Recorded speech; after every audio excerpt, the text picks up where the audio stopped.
성경에는요 중요한 두 가지 단어가 있는데 그것이 뭐냐면은 오라는 것과 가라는 것입니다. 두 가지는 굉장히 강조가 된 말씀이에요. 오라는 것과 가라는 것. 그래서 신학적으로는 이렇게 얘기를 합니다. come structure와 go structure가 있다고 이야기를 합니다. come structure는 주님 앞에 우리가 나와서 예배 드리는 거예요. 정말 중요하죠. 그냥 무조건 가라고 하지 않습니다. 먼저 와야 된다고 이야기를 합니다. 그리고 우리가 가는 겁니다. 또 오기만 하면 그것은 반쪽이에요. 가는 거예요. 그래서 오는 구조와 가는 구조가 균형감 있게 밸런스가 맞아질 때 그것이 좋은 교회고 그리고 좋은 성도가 될 수 있습니다. 그런 의미에서 우리가 하나님 앞에 오늘 예배 드린다는 것이 얼마나 소중한 것인지, 더 우리가 옛날같이 예배 드릴 수 없기 때문에 더 간절한 마음으로 주님을 향해서 나갈 수 있는 귀한 자리가 될 수 있기를 주님의 이름으로 축복합니다. 요즘 우리가 계속 듣는 대로 전 세계적으로 코로나 팬데믹이라고 하죠. 코로나 팬데믹으로 전 세계가 몸살을 앓고 있습니다. 12월에 중국 우한에서 시작돼서 4개월이 지나면서 넘어갔죠. 이제 전 세계로 이제 갔는데, 오늘 아침 기준을 어떤 분이 얘기해서 어제 기준으로는 272만 명 이상이 감염됐고 그리고 19만 명이 사망됐는데, 지금 다시 오늘 아침 통계로는 300만 명이 감염되고 20만 명 이상이 사망이 됐어요. 물론 통계는 늦게 나오기 때문에 아마 오늘 통계가 어제 통계니까요. 그리고 아직 오늘 통계가 전 세계적으로 다 모아진 것도 아니기 때문에 저녁에 더 많이 늘어나겠죠. 어쨌든 굉장한 사람들이 감염되고 죽었습니다. 20만 명 이상이 사망을 했는데 여러분들이 감이 오십니까? 그래서 한번 생각해 봤어요. 20만 명 되는 그러한 도시가 어디일까를 봤더니 첫 번째는 목포, 그 다음에 또 조금은 넘지만은 그 경상도에는 그 우리 울산 옆에 어디죠? 네? 갑자기 생각나요. 경주. 제가 한번 찾아보기만 한 건데 이거는 경주가 20만이 조금 넘더라고요. 그래서 그 도시 하나가 없어진 거예요. 그렇죠? 참 안타까운 일들이 일어나고 있어요. 코로나라는 것, 한 2주 전인가요? 3주 전에 우리 황성주 박사님 이제 신문이나 매체에 기고를 하기 위해서 글을 쓰는 준비하는데, 그것을 쓰기 전에를 보여주면서 같이 좀 얘기를 하는데, 잘 몰랐는데 이분이 뭐의 전문가냐면 의사인데, 의사도 다 이제 자기의 전문 분야가 있잖아요. 그랬더니 예방의학이 전문이더라고요, 이분이 원래가. 그래서 얘기를 하는 것을 들었는데요, 코로나가 이렇게 세계를 순식간에 덮은 이유가 뭐냐면, 다른 바이러스보다 이 코로나, 여기에 코로나라는 것이 왕관이라는 뜻을 가지고 있잖아요. 왕관이 끝에 이렇게 좀 이렇게 뭔가 스파이크라고 하는데요. 스파이크 영어로. 그 스파이크가 뭐냐면 겉에 이렇게 좀 삐죽삐죽 나온 것들 있죠. 그게 딱 붙는 게 어떻게 붙는 거랑 똑같으냐면 유리창 같은 데에 고무로 해서 딱 붙이는 거 있죠. 그게 스파이크입니다. 스파이크가, 코로나 바이러스의 스파이크가 다른 바이러스보다 50배가 더 달라붙는데요. 흡착력이 있다는 것이죠. 대단하죠. 그러니까 한번 달라붙는, 한번 이렇게 해서 좀 지나갈 수 있는 게 아니라 탁 달라붙는 50배니까요. 탁 달라붙는다는 것이죠. 그리고 그것을 배양을 해보면은 다른 바이러스는 1, 2, 3, 4, 5, 6, 7, 8 산술적으로 올라가는데, 이것은 기하급수적으로 2, 4, 8, 16, 32 하면서 쭉 기하급수적으로 간다는 거예요. 그러니까 빠르게 확산이 된다는 거죠. 그래서 코로나가 위험하다는 거죠. 요즘 대한민국이 코로나의 모델이 되고 있어요. 방역을 잘했다 해서. 제가 이것 때문에 여러 책도 보고 요즘 그래서 사람들이 많이 보는 책들이 이제 전염병과 역사 이런 것들이 있고 여러 가지 책들을 쭉 보고, 그 다음에 제가 리서치를 쭉 해보니까요, 어느 나라가 그러면 제일 다른 나라의 모델국으로 알려졌는가를 보니까요, 1위는 어딘지 아세요? 1위는 대만입니다. 대만은 처음부터 중국을 막아가지고, 그래서 아예 그러면서 그 방역 규칙을 잘 지켜가지고서 전 세계에서 가장 영향이 없는 곳이 대만입니다. 그런데요, 우리가 초창기에는 힘들었지만 그럼에도 불구하고 이걸 잘 극복해가지고 우리 대한민국이 다른 나라에 지금 모델이 되고 있다는 사실, 이것을 여러분들이 얘기를 계속 듣고 있습니다. 저는요, 오늘 먼저 여러분에게 희망의 메시지를 좀 드리려고요. 저는요, 코로나 사태가 지나가면서 대한민국을 배우기 위해서 유럽과 미국에서 오게 되는 그런 나라가 된다고 저는 확신합니다. 하나님께서 이러한 어려운 상황을 우리가 지나고 있지만은, 그럼에도 불구하고 하나님께서 우리 대한민국을 그렇게 사용하실 것이라는 저는 확신을 가지고 있어요. 그러면 어떻게 할 때 그렇게 될 것이냐, 그 이야기까지 오늘 이야기를 드리려고 합니다. 15년이 됐습니다. 15년 전에 지금도 제 인상에 아주 깊이 박혀있는 한 이야기가, 전 세계에서 가장 큰 선교단체가 미국 남침일교회 해외 선교회입니다. 아마 선교 역사에서 지나간 과거의 모두를 포함해서 선교 역사에서 가장 큰 스토리를 만든 그러한 선교단체가 미국의 침례교회 해외 선교회입니다. IMB라고 부릅니다. International Mission Board라고 하죠.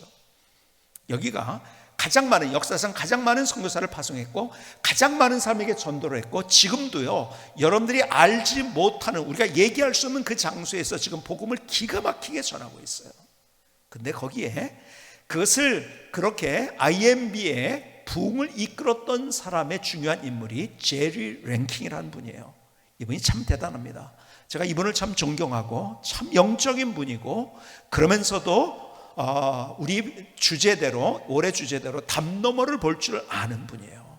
제가 굉장히 존경하는데요, 그래서 저희 나라를 방문했을 때 저희 교회를 초청해서 제가 우리 교회에서 설교를 한 적도 있습니다. 이분이 연구를 했어요. 여러분, 하나님의 역사의 그 임재가 어떻게 움직였는가.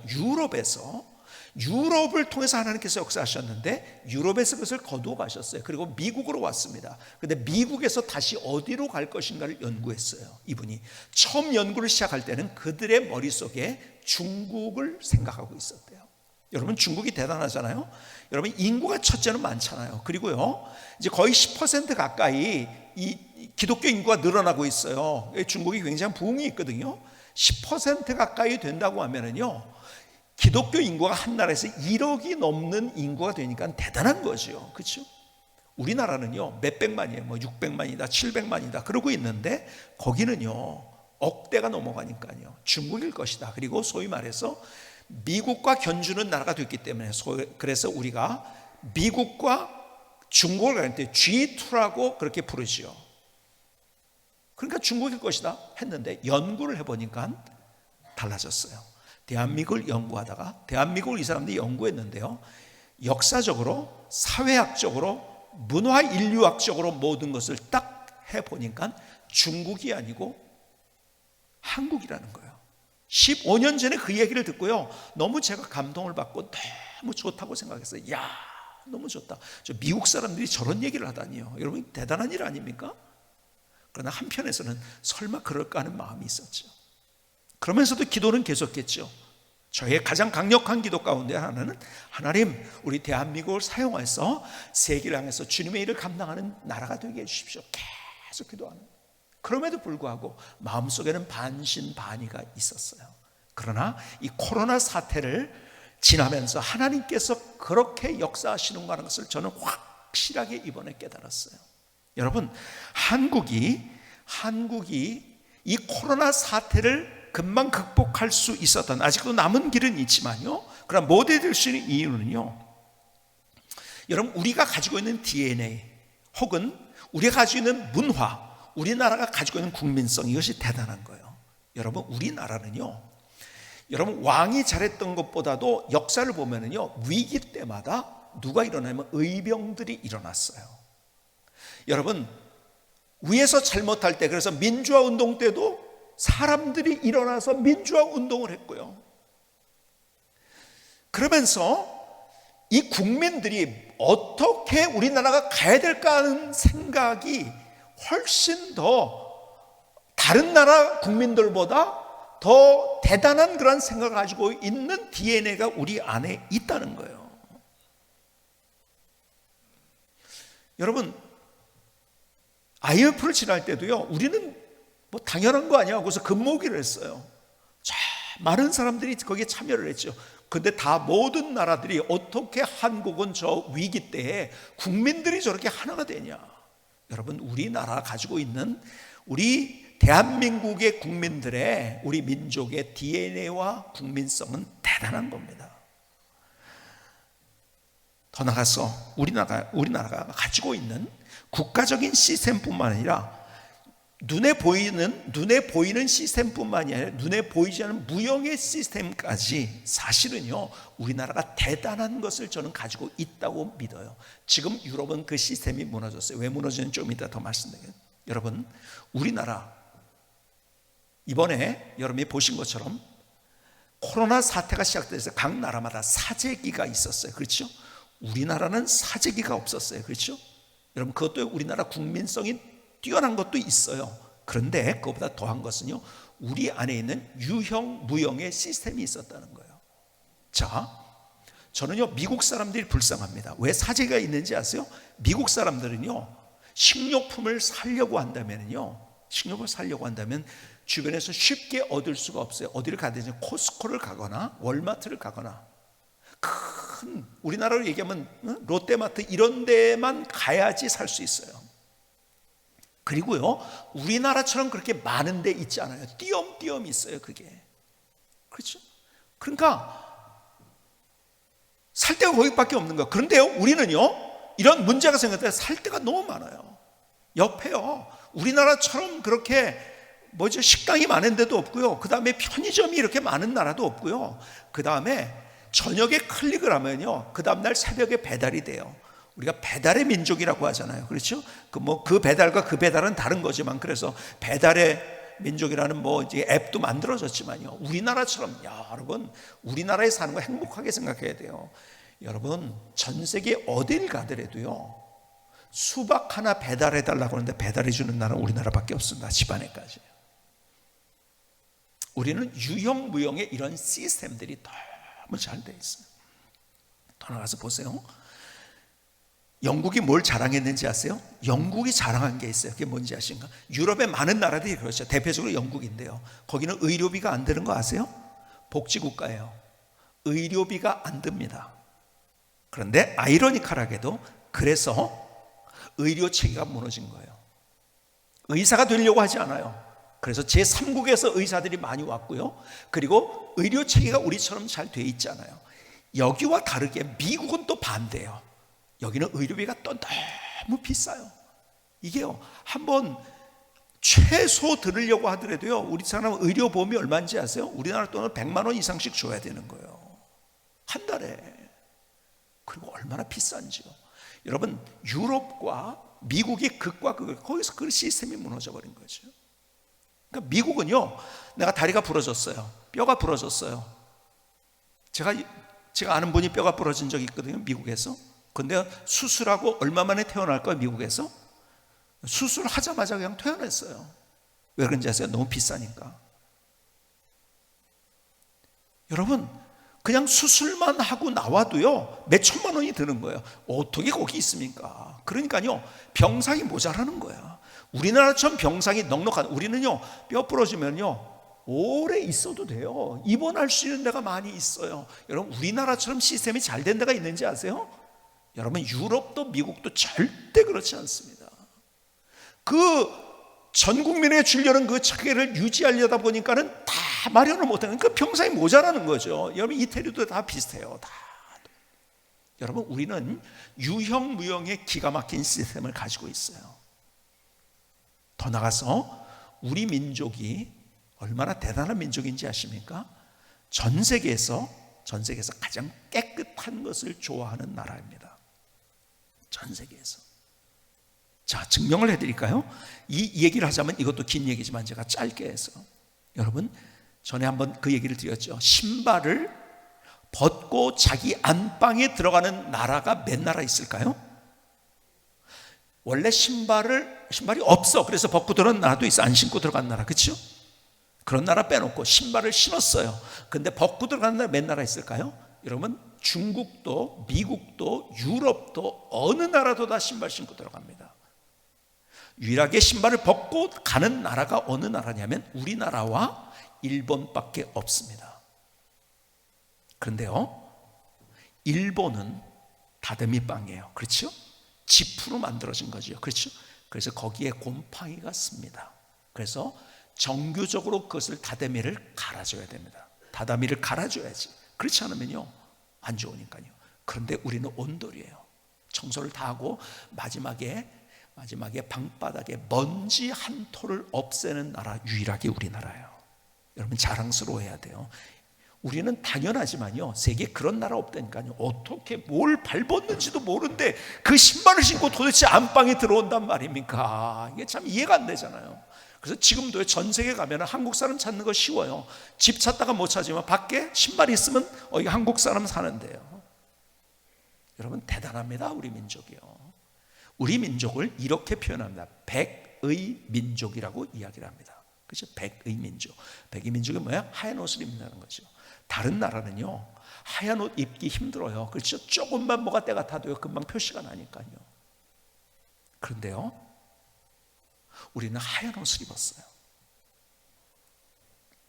여러분, 제가 전 세계를 보더라도요, 하얀 옷을 입는, 우리가 그렇게 못 살 때도요, 교복을 보니까요, 제가 전 세계 교복이 있는 나라들 있잖아요. 우리나라처럼 하얀 옷을 교복을 입었던 나라가, 우리 학교 다닐 때 하얀 거, 하복 하얀 거였잖아요. 동복도 여자들 기억나시나요? 하다못해 겨울에는 하얀 거 못 입어도 어떻게 하죠? 가을에도 하얀 것으로 해가지고서 그래가지고 입고 다녔잖아요. 그렇죠? 여기 그런 세대들 많이 계신데요. 그렇죠? 우리는 백이면 깨끗해야 돼요. 우리는 무조건. 여러분, 우리나라처럼 깨끗한 것은, 그래서 우리가 메르스 때도 사스 때도 우리는 아무 영향이 없었어요. 아시죠? 그래서 중국 사람들이 어떻게 한국만 그럴까 봤더니요, 왜 그러냐, 한국 사람이 다른 게 있대요. 두 가지. 하나는 김치를 먹더래. 그래서 중국 사람은 김치 그때부터 먹기 시작했습니다. 한국 사람들이 깨끗해야죠. 그러니까 한국 사람이 잘 사용하는 게 뭐냐면, 그 당시에 요즘 많은 것들이 유한락스를 사용했대요. 그때부터 중국 사람이 유한락스를 사용하기 시작했다는 거예요. 여러분, 우리가 그런 우리의 DNA가 있는 거예요. 저는요, 학교 다닐 때만 해도요, 저는 우리나라에 대한 열등감을 가지고 저는 자라났어요. 문화에 대한 열등감. 근데 가만히 보니까요, 제가 우리나라를 연구하면 연구할수록 우리나라 같은 나라가 없어요. 우리나라가 어떤 나라인지 아세요? 다른 나라들은 강대국이 되잖아요. 그럼 어떻게 하는지 아세요? 다른 나라를 쳐들어갑니다. 그렇죠? 일본도 중국도 러시아도 다 똑같아요. 유럽에서도, 독일도 그렇고요. 다 그래요. 근데 우리는 강대국일 때 어떻게 했는지 아세요? 우리가 일본이 제일 많이 영향을 받은 게 백제 문화를 영향을 받았잖아요. 백제는요, 그 당시에 도요토미 히데요시가 전국을 통일하기 전에는요, 그게 그러니까 우리나라에는 그런 것이 없었는데요. 봉건제도가 있었죠. 봉건제도. 그래서 각 성마다 성주들에 의해 가지고 이런 시대. 그러니까 백제 오면은 완전히 선진국이에요. 다 배워간 거 아닙니까? 지금 일본의 왕도 한국인의 피가 흐른다고 그렇게 얘기하는데요. 근데 어쨌든 우리는요, 좋은 거 있으면은 다른 데 좋게 나눠준대죠. 절대 쳐들어간 나라. 여러분, 이런 나라 자랑스러워야 됩니다.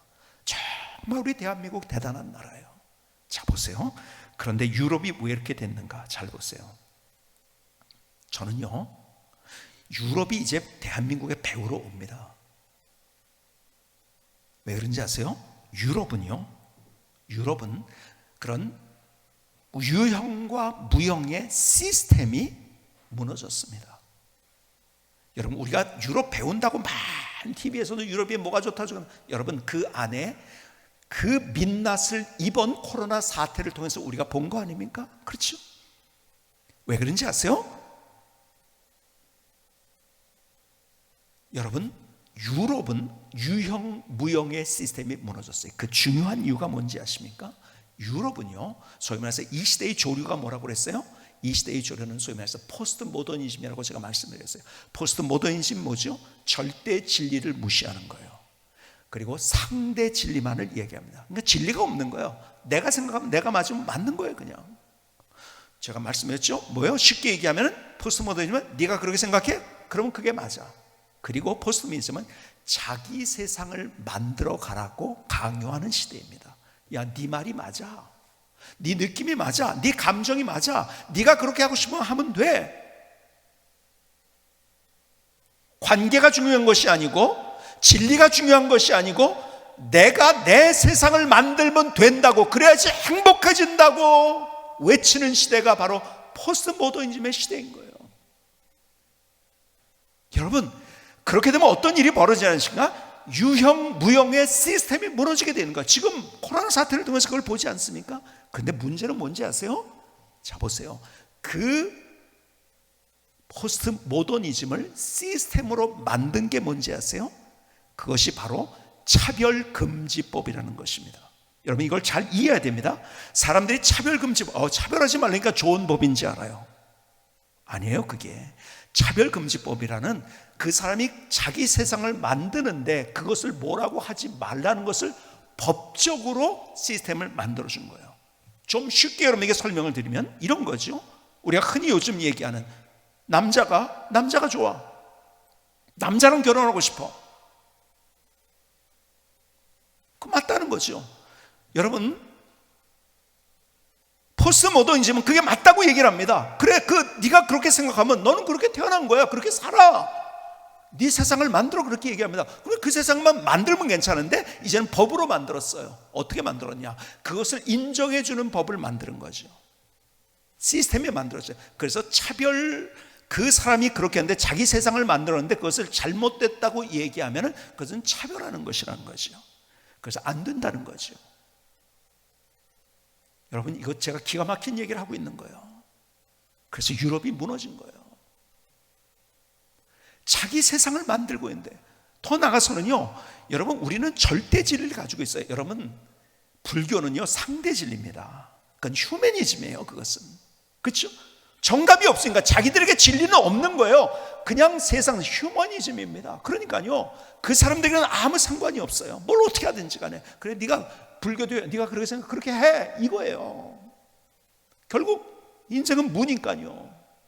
근데 우리는 절대 진리를 가지고 있잖아요. 그래서 불교를 통해서 구원을 받을 수 없고 기독교만이 구원이 있다. 그러면 다른 종교를 차별했다는 거죠. 제가 설교 못합니다. 절대 진리를 와해시키는 시대에 상대 진리만 있고 자기 세상은, 여러분, 사람들이요, 여러분 보세요. 가정에서도 마찬가지요. 가정에서 이렇게 된다면, 가정으로 만들어줬으면 같이 서로 존중하고 배려하면서 같이 가야 되는데, 여러분이 자녀가, 여러분이 남편이, 아내가 자기 세상만을 만들려고 그래. 어떻게 될까요? 가정 무너지는 거죠.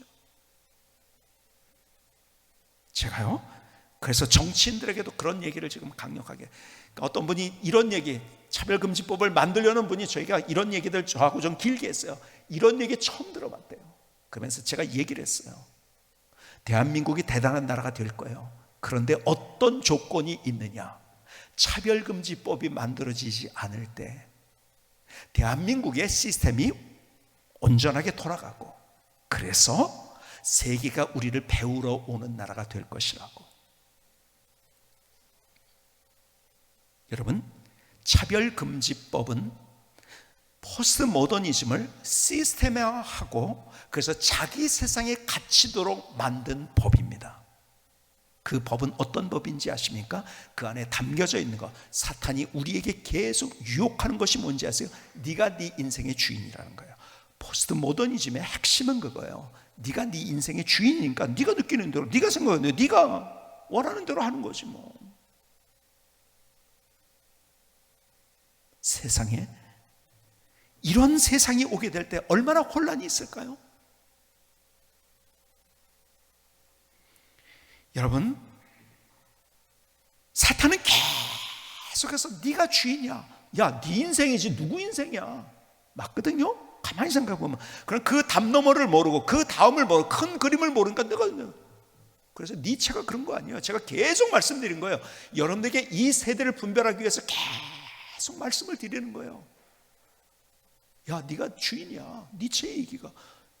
그래서 그는 이런 단어를 사용해서 초인이라는 단어. 야, 네가 초인이야. 네가 능력이 있어. 네가 하면 돼. 네가 주인이야.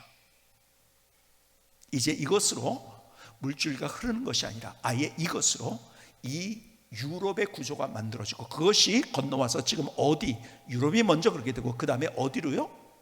미국으로 갔어요. 아직 우리까지 오진 않았어요. 자, 이것이 우리나라에 생기게 된다면 우린 똑같은 전철을 밟게 되는 거죠. 그리고 이것이 안 생기게 되면 어떻게 될까요? 저는 세계를 향해서 위대하게 하나님의 일을 감당하는, 세계가 배우러 오는 나라가 될 거예요. 여러분, 우리나라가 가지고 있는 DNA와 국민성과 문화와 이런 것들이요, 세계 어디에도 비교할 수 없는, 여러분, 우리는 자연 친화적인 그런 DNA를 가지고, 다른 모든 나라는 좀 잘 되면요, 뭐 어떻게 하는지 불도저로 밀어내는 거예요. 그래서 궁궐을 만들고, 그래서 큰 건물을 만들고, 근데 우리는 역사에 그런 게 없어요. 모든 건물들이 다 자연 친화적이에요. 여러분, 이 시대의 키워드는 자연입니다. 여러분, 우리나라가, 저는요, 이렇게 계속 가면은 잘 될 수밖에 없다. 우리가 유럽을 배우지 않으면은 우리는 잘 될 수 있고, 그리고 유럽이 우리를 배우러 오는 기가 막힌 나라 아닙니까? 여러분, 우리는 함께 이런 꿈을 꿔야 되는 거예요. 세상은 자꾸 자기가 주인이래요. 사사기 17장 6절에서는 그래서 이렇게 얘기합니다. 그때에는 이스라엘에 왕이 없었으므로 사람마다 자기 소견에 옳은 대로 행하였더라. 여러분, 사사시대가 어지러웠던 이유가 뭔지 아세요? 자기 소견에 옳은 대로 행했어요. 이 시대가 그렇게 된다는 거죠. 근데요, 그래서 오늘 본문은 기가 막힌 이야기를 주님께서 우리에게 하시고 계신 거예요. 여러분, 요나가 하나님의 말씀을 선포합니다. 다시 3장 4절을 볼까요? 요나가 여호와의 말씀대로 일어나서 니느웨로 가니라. 니느웨는 사흘 동안 걸을 만큼 하나님 앞에 큰 성읍이다. 요나가 그 성읍에 들어가서 하루 동안 다니며 외쳐 이르되 40이 지나면 니느웨가 무너지리라 했더니, 하나님의 말씀을 선포하고 있는 거죠. 그렇죠?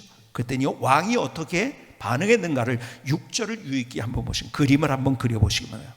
이 성경 말씀은 요나서 3장 6절입니다. 그 일이 니느웨 왕에게 들림에 왕이 보좌에서 일어나 왕복을 벗고 굵은 베옷을 입고 제 위에 앉으니라.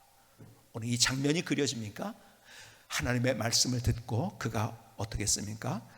자기의 보좌에서 내려왔어요. 자기 보좌에서 내려왔어요. 여러분, 회개가 이겁니다. 내가 보좌에서 내려오는 거예요. 사람들은요, 보좌 위에 올라가. 보좌 위에 올라갔다는 건 뭐죠? 내가 다스리는 거예요. 내가 나를 다스리고 통치하고 내 인생 내가 만드는 거야.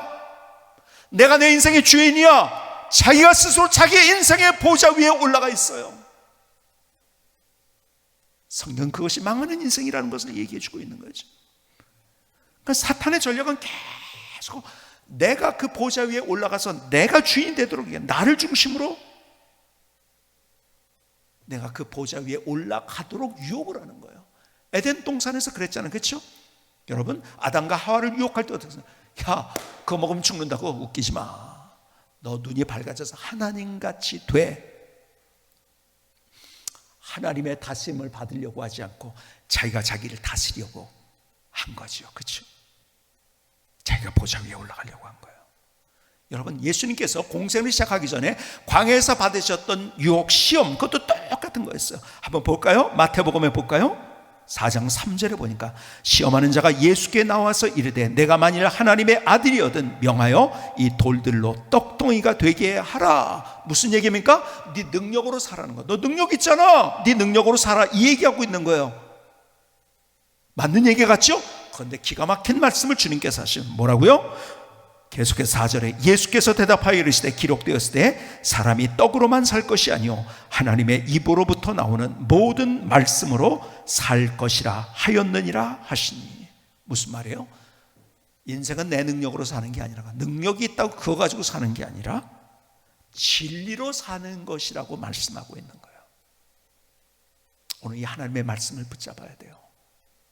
우리는 내 능력으로 살려고 내 머리로, 내 지혜로, 내 경험으로, 내가 과거에 성공했던 어떤 소리를 가지고 그것을 가지고 내 인생을 만들어 가려고, 내 세상을 만들어 가려고 스스로 내가 보좌 위에 올라가 있어요. 내가 나를 다스리려고 해요. 그런데 성경은 이야기합니다. 거기에서 내려와야 된다고. 그 보좌를 하나님 앞에 드려야 한다고. 세상은 계속 아우성칩니다. 그래서 시편에 하나님 앞에 기도하며 찬양하는 그들의 찬양이 뭐였어요? 대부분 이런 거였어요. 시편 47편을 볼까요? 7절로 8절. 하나님은 온 땅의 왕이십니다. 지혜의 시로 찬송할지어다. 하나님의 뭇 백성을 다스리시며 하나님이 그의 거룩한 보좌에 앉으셨도다. 그 인생의 하나님의 역사들을 경험하는 거예요. 내가 내 인생을 다스리는 자가 아니고 내가 내 인생의 보좌에 올라가 있는 것이 아니라 하나님께서 그 보좌에 올라가셔서 내가 그 보좌 밑에 있을 때 하나님의 다스림과 통치, 나보다 나를 더 잘 아시고 담 너머를 아시고 나의 미래를 아시고 나의 모든 것들을 아시는 하나님, 내가 있어야 될 것이 무엇이고 나보다 나의 필요를 더 잘 아시는 하나님께서 나의 인생을 더 멋지게, 더 아름답게, 더 귀하게 만드신다는 거예요. 그래서 히브리서에서는 이런 고백을 합니다. 히브리서 4장 6절은 그러므로 우리는 긍휼하심을 받고 때를 따라 돕는 은혜를 얻기 위하여 은혜의 보좌 앞에 담대히 나갈 것이니라. 그림이 그려지십니까? 주님을 보좌 위에 두고 내 마음대로 딴 데서 놀라는 것이 아니고 주님의 보좌 밑에 있으라는 거예요. 그 보좌로서부터 생명수가 흐르는 거예요. 이 땅은 광야와 사막 같은 인생이라고 했잖아요. 그렇죠? 힘들어요. 팍팍해요. 먼지가 나요. 어디로 가야 될지는 몰라요. 그러나 거기서 생명수가 흐르기 때문에 그 땅이 적셔지게 될 때 사막에서 물만 있으면, 하나님의 은혜의 강물이 흐르게 된다면 거기서 꽃이 피고 열매 맺는 하나님의 기적을 경험하는 거예요. 이게 멋진 우리의 인생인 거예요. 하나님을 보좌에 올려드리고 우리가 그분 앞에 무릎 꿇는 삶, 그게 또 겸손인 거예요. 몇 주 전에 힘든 일을 하나를 만났어요. 사람들은 목사는 뭐 맨날 그냥 기도하고 성경 보니까는 힘든 일 아니요, 더 많이 일어납니다. 더 센 일들을 만납니다. 너무 힘든 거예요.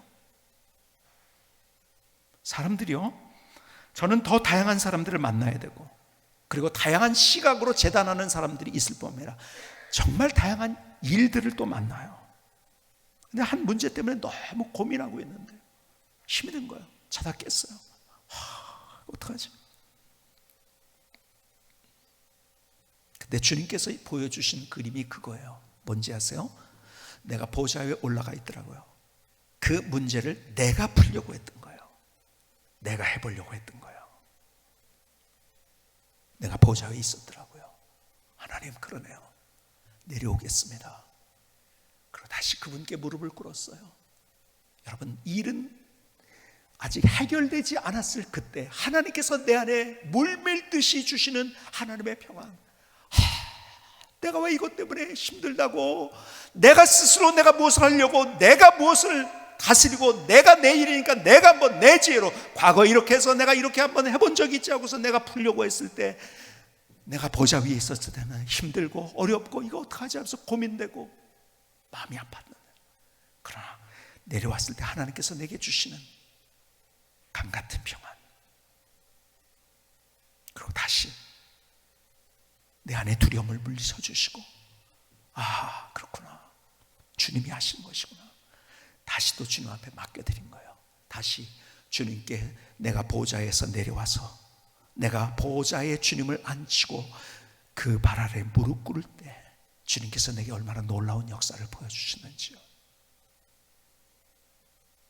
세상은 계속 우리를 유혹합니다. 네가 보좌에 올라가라고, 네가 주인이라고. 유럽은 그렇게 시스템까지 만들어졌어요. 그래서 유럽은 소망이 없습니다. 우리가 유럽을 가르쳐야 돼요. 이제 하나님의 진리를 붙들고 내가 보좌 위에 내려와서 주님이 나의 왕이십니다. 주님이 나의 주인이십니다.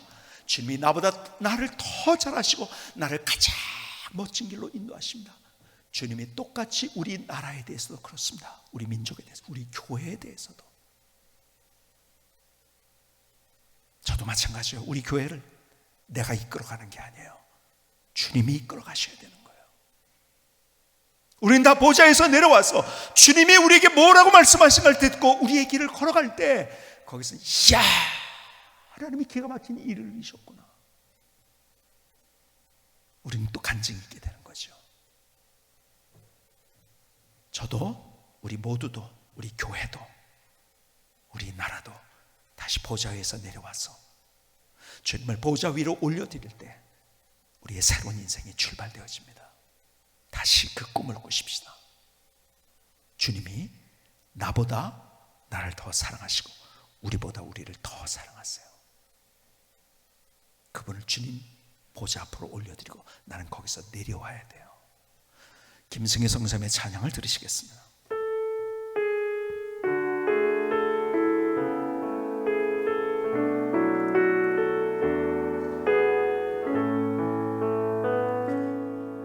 내가 주님의 보좌에 올라갔나이다.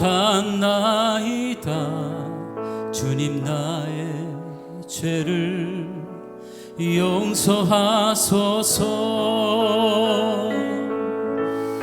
회개합니다. 내가 주인 되었던 것을 보좌에서 내려와 엎드립니다. 주님 자정하소서. 보좌에서 나를 다스리시고 내 주인 되소서. 은혜로 덮으소서. 주님의 사랑으로 주의 보좌로부터 흘러 그 생수로 채우소서. 나의 왕이신 주님을 찬양합니다. 주님 보좌에 자정하소서. 내가 주님의 보좌에 올라갔나이다. 주님 나의 죄를 용서하소서. 회개합니다. 내가 주인 되었던 것을 보좌에서 내려와 엎드립니다. 주님 자정하소서. 보좌에서 나를 다스리시고 내 주인 되소서. 은혜로 덮으소서. 주님의 사랑으로 주의 보좌로부터 흘러 그 생수로 채우소서. 나의 왕이신 주님을 찬양합니다. 주님 보좌에 자정하소서. 주님 보좌에 자정하소서.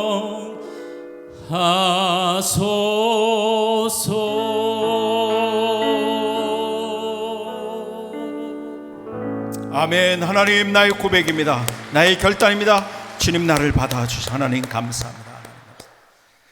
우리 선교사님 매주 작곡을 하고, 그리고 저는 작곡을 해도요, 혹시 제가 그런 은사가 있어서 그렇게 한다 할지라도 그걸 그대로 안 틀리고 부르라고 하면 또 못 부를 것 같은데 매주 그렇게 잘 안 틀리고 그렇게 잘 작곡을 하고 대단하죠. 이런 찬양으로 우리가 다시 주님을 바라볼 수 있는 게 얼마나 놀라운 은혜인지 박수로 한번 배웅하는 노래 하나님 감사합니다. 하나님 감사합니다. 여러분 헛똑똑이라는 말 들어보셨죠? 그 사람을 오늘 성경에서 좀 소개해 드리려고 합니다. 예수님께서 비유로 헛똑똑이의 이야기를 하셨어요. 누가복음 12장 16절의 말씀을 들어보시겠습니까? 또 비유로 그들에게 말하여 이르시되 한 부자가 그 밭에 소출이 풍성하며 심중에 생각하여 이르되 내가 곡식 쌓아둘 곳이 없으니 어찌할까 하고 또 이르되 내가 이렇게 하리라 내 곡간을 헐고 더 크게 짓고 내 모든 곡식과 물건을 거기 쌓아두리라. 또 내가 내 영혼에게 이르되 영혼아 여러 해 쓸 물건을 많이 쌓아뒀으니 평안히 쉬고 먹고 마시고 즐거워하자 하리라 하되. 어떤 사람이 돈을 많이 버는 거죠. 지금으로 보면 사업에 성공한 거죠. 그렇죠? 대단하죠. 너무 많아가지고 소출이 많아가지고 쌓아둘 곳이 없을 정도에 기가 막히죠.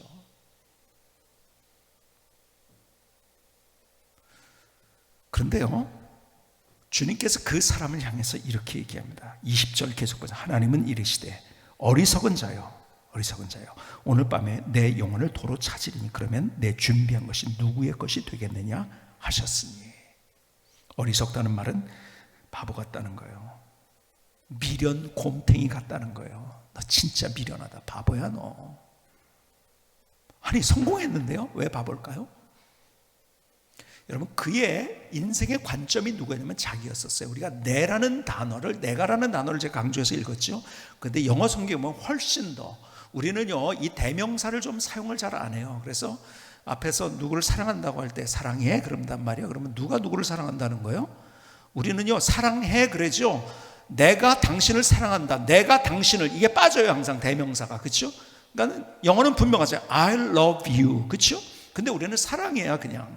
우리 대명사를 자꾸, 우리가 언어가 좀 약간 그래요 우리가. 근데 영어 성경에 보면요 I, my 이거 계속 등장. 자기가 주인이었어요.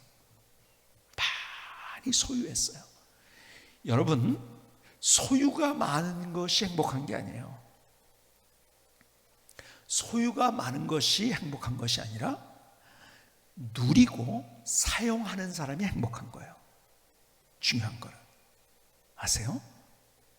여러분 진짜 저 토당공원을 산다고 하면 얼마일까요? 무지하게 비쌀 거예요. 그 공원을 산다고 하면. 그렇죠? 사서 소유한 사람이 행복할까요? 아니요. 토당공을 이용하고 거기를 걷고 뛰고 하면서 이용한 사람이 행복한 거예요. 그렇죠? 자꾸 우리는 소유에 매몰됩니다. 이 사람이 그런 사람이에요. 그래서 얼마나 더 소유해가지고 더 쌓아놓을까 그거예요. 자기가 중심이었고 소유의 중심. 여러분 소유의 중심이면요 불행한 인생이에요. 사용하는 사람이 차를 샀어요. 세계에서 제일 비싼 차를 샀어요. 소유하면 뭐합니까? 그걸 사용하고 누려야지 그게 행복해요. 그렇죠? 여러분 우리가 물질이 그런 거예요. 자꾸 소유하려고 하는데요, 이거는 바보라는 거예요. 바보 같은 거. 제가 제일 바보 같은 게 뭐냐면 제 주변에 그런 사람 너무 많이 봐요. 막 돈을 진짜 많이 벌어. 야 어떻게 저렇게 돈을 잘 벌을까? 돈 버는 머리가 있는 것처럼 보이면서 너무 돈을 벌었어요. 근데 자기는 사용을 아무것도 못하고 죽었어요. 제 주변에 그런 사람 많습니다. 죽었어요 그냥.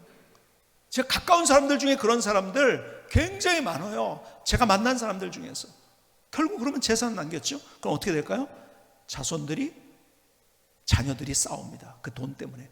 돈 때문에 안 싸우는 데는 거의 못 봤어요. 하물며 재벌들도 그런데요. 뭐 왕자의 난이다 뭐 이러면서요. 그렇죠? 불행한 거죠. 돈 때문에 가정에 싸우고 원수가 됐다는 것처럼 불행한 일이 있을까요? 이건 바보지요. 근데 사람들이 그렇게 매몰돼 있다. 이 바보 같은 놈. 그런데 더 중요한 것은 내 인생의 그 다음이 뭔지를 생각하지 못했는 이 사람. 그렇죠? 바보라는 거예요. 근데 어디서부터 그게 출발이 됐는가 다시 보십시오. 자기가 자기의 인생의 주인이 됐던 거예요. 자기가 보좌 위에 올라갔던 거예요.